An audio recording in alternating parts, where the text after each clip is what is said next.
Now let's talk about the administration of the empire. So we saw that new dynasties came, agriculture and irrigation developed, the empires were flourishing. Now what did the administration of these empires look like? Peasant settlements known as they flourished at that time. So these were expanding as the irrigation and agriculture practices were expanding. Groups of these villages formed larger units referred to as Nadu. So what are Nadus? So these were groups of villages and units which were formed together. The village council and the Nadu have performed several administrative duties and functions, including delivering of justice, collecting of taxes, etc. So there was a village council or Nadu which was formed, which was administering these smaller units and groups. The wealthy peasants of Velala caste exercised considerable control over the affairs under Nadu system. So what happened? That the Velala caste, they were very powerful at that time. So they administered the control over the Nadu or the administration of the affairs in the village of the central government in the Chola dynasty. So the Chola kings, they granted some of the wealthy landowners titles such as Muvendavilan, a Velan, or a peasant serving 3 kings. So a Rayar, who was the chief, etc. So as markers of respect and gave them significant government responsibilities and offices at the center of the government. Each Brahmedya was cared for by a gathering or sabha which was of the prominent Brahmin landowners. So there were landowners who were Brahmins, and these gatherings or Brahmadya were cared for by the landowners. These assemblies functioned extremely effectively because they had a structure that was followed. Their decisions were documented. So it was not anything that was verbal. They were documented properly in detail with inscriptions. They were proficiently written on stone walls of temples. The inscriptions from Uttara Merur in the Kinjalput district of Tamil Nadu provide us details on how a sabha was organized and what were the teachings and the documentation of these sabhas. The sabha had separate committees. So what do these tell us? The evidence shows us that the sabha, it had separate committees concerned with irrigation, work, gardens and temples. So each part of the kingdom, it had a special committee that was managing everything. So there was a committee managing irrigation, there was a committee managing work, gardens, temples, etc. Names of those eligible to be the members of these committees were written on small tickets of palm leaves. These tickets were put in earthen pot from which a young boy was asked to take out the ticket.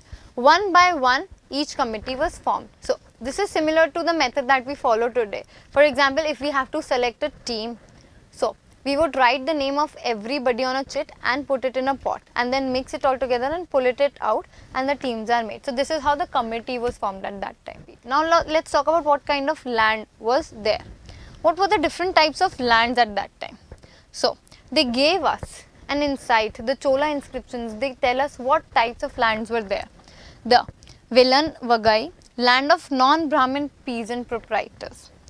The Brahmadya, the land was gifted to the Brahmins. The Shalabhoga, the land for the maintenance of schools. The Devadana or the Tirumatukani, which was land gifted to temples. And the Palichanandam, that was the land donated to Jain institutions and the followers of Buddhism and Mahavir. So here are the inscriptions and texts. So who could be a member of the sabha? Now the question was, who could be the member of these sabhas? So the Uttara Merur inscription lays down, all those who wish to become members of the sabha should be owners of land from which land revenue could be collected. They should have their own homes. They should be between the age of 35 to 70 years. They should have knowledge of the Vedas. They should be well versed in administrative and should be honest. So if any member of the committee in the last 3 years, he cannot be the member of another committee.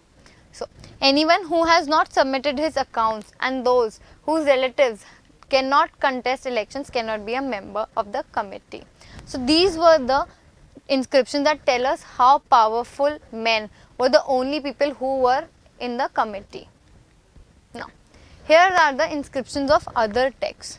On the outskirts of Adanur was a small hamlet of Pulayas. This was a social group studded with small huts and old thatches and inhabited by agrarian labourers. So, these huts were covered by stripes of leather, little chickens moved about it. So, there were people who were wearing bracelets of black iron and carrying little puppies. In the shade of the marudu, the Arjuna tree, a female labourer put her baby to sleep on a sheet of leather. There were mango trees from whose branches drums were hanging, and under the coconut palm in the little hollows on the ground tiny headed bitches lay after whelping. The red crested cocks crowned around before downing the brawny pullayer to their day's work and day by day. So this is an inscription which tells us about the day of a local person living in that time and the Chola dynasty. So now let's talk about elsewhere. This was happening in the Indian subcontinent. What was happening in other part? So China under the Tang dynasty. So in China, an empire was established under the Tang dynasty, which remained in power about 300 years. So basically this was from the 7th to the 10th century. Its capital, Xi'an, was one of the largest in the world.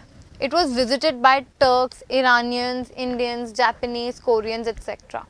The Tang Empire was administered by bureaucracy recruited through an examination. So it was not a birthright. It was done through proper examination, and whoever cleared that examination was the one appointed as the most powerful or the leader of that, which was open to all who wished to appear for it. This system of selecting officials remained the place with some changes till 1911. So, in what ways do you think it is different from what was happening in the Indian subcontinent? So, what have we learned in this chapter so far? We learned about how new dynasties came into emergence in India, what was their administration like, what kind of practices they used to do, how agriculture and irrigation improved in the Chola dynasty. We saw in detail what was administration like in the Chola dynasty. And at the end, we saw what was happening in China under the Tang dynasty. So, I hope you understood everything. Thank you.